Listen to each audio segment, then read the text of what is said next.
तो MP board के class 9th के सभी विद्यार्थियों, लो जी आ गया आपका मैथ्स का जिस घड़ी का आपको इंतजार था। यहां से देखिए, ये है आपका सेट बी, एकदम ओरिजिनल पेपर में आपको यहां पर बता रहा हूं। यहां से देखिएगा, पहला प्रश्न अच्छे से पढ़ेंगे। एक घात वाले बहुपद को कहते हैं, तो देखिए एक घात वाला बहुपद कहलाता है रेखिक। ठीक है, समबाहु त्रिभुज के कोणों का अनुपात 5:3:7 है, तो वहां त्रिभुज, ठीक है, एक क्या है, एंगल कितने डिग्री का होगा उसका, तो 60 डिग्री का होगा।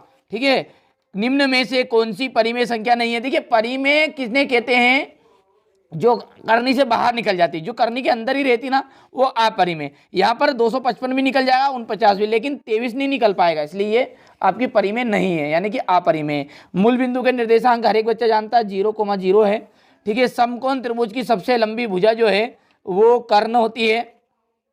और इसमें यदि हम बात करें तो यहाँ पर इसकी बहुपद की जो घात है, ठीक है, वो बहुपद की घात हो गई 5। क्यों, क्योंकि जो ज़्यादा घात होती है वही बहुपद की घात कहलाती है। यहाँ से देख लीजिएगा, ये है आपका पहला, तो इसमें आपका ऑप्शन है, ठीक है, डी ऑप्शन एकदम राइट था। दूसरे में जो है आपका 60 डिग्री है। ठीक है, अच्छे से मेहनत करिएगा, यही प्रश्न आपके आ रहे हैं। ठीक है, ये अंडर रूट है, ये 0 है। ठीक है, इसके बाद में यहाँ से और यहाँ पर इसका जाएगा आपका 5। अब देखिए यहाँ पर यदि हम इसके गुणांक की बात करें तो यहाँ पर देखिए ये ऋण है, तो यहाँ पर ये ऋण 1 इसका आंसर रहेगा। x + 2 का जो शून्यक है ये बराबर के उधर जाएगा, तो -2 हो जाएगा। यदि हम इसकी बात करें तो इसका जो आ जाएगा आंसर आएगा 3ABC। शंकु का जो आयतन होता है वो शंकु का आयतन, चलिए इसके बाद में यहाँ से देख लीजिए, ये आ गया शंकु के आयतन का सूत्र हो गया। ठीक है, ये मैंने भर दिए हैं पूरे टोटल। चलिए इसके बाद है आपकी जोड़ी, तो उसे भी अच्छे समझते हैं। चलिए इसके बाद में है जोड़ी, तो ये जोड़ी का स्क्रीनशॉट यहाँ से बढ़िया से आप ले लीजिएगा। ठीक है, बढ़िया से आप तो कंप्लीट करिए। ठीक है, हमारा जो उद्देश्य है वो यही है कि आप अच्छे अंक प्राप्त करें। ले लिया जोड़ी का स्क्रीनशॉट। ठीक है, चलिए इसके बाद में यहाँ से देखिएगा। ठीक है, तो ये आपका देखिए 100 घात वाला एक पदी बहुपद बताना, तो x की घात 100 आ जाएगी। मूल बिंदु के निर्देशांक 0,0 है। दो भिन्न बिंदुओं के बीच कितनी सरल रेखाएं खींची जा सकती, तो एक पूरक कोण क्या होते हैं, जब दो कोणों की मापों का योग होता है ना 90 डिग्री, तो उसे पूरक कोण कहा जाता है। ठीक है, किसी त्रिभुज में कम से कम कितने न्यून कोण हो सकते हैं, तो 2, और वर्ग की 80 से 100 की परास कितनी, तो दोनों की घटकर हो जाएगी 20। ठीक है, इसके बाद में यहाँ से देख लीजिए, ये क्वेश्चन नंबर 4 है आपका, ये इंग्लिश मीडियम वाले बच्चों का भर दिया है।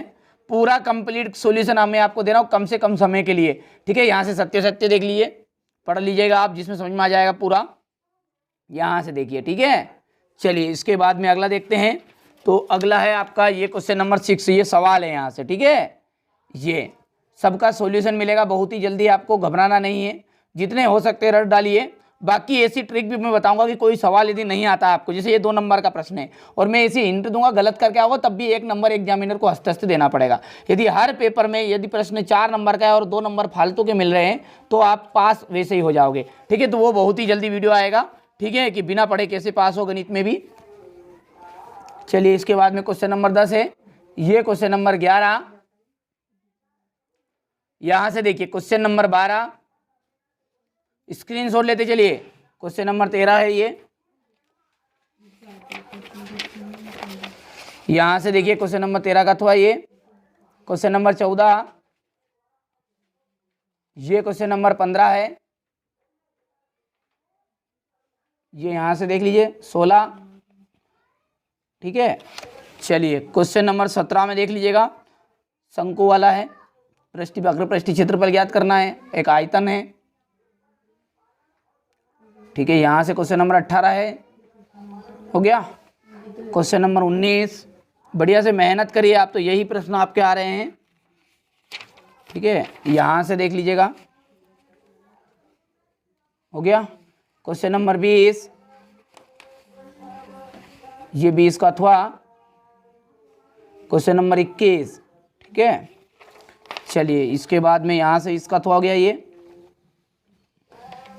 क्वेश्चन नंबर 22 और ये अंतिम आपका क्वेश्चन नंबर 23। टोटल 23 प्रश्न और 23 ही प्रश्न मैंने आपको बता दिया।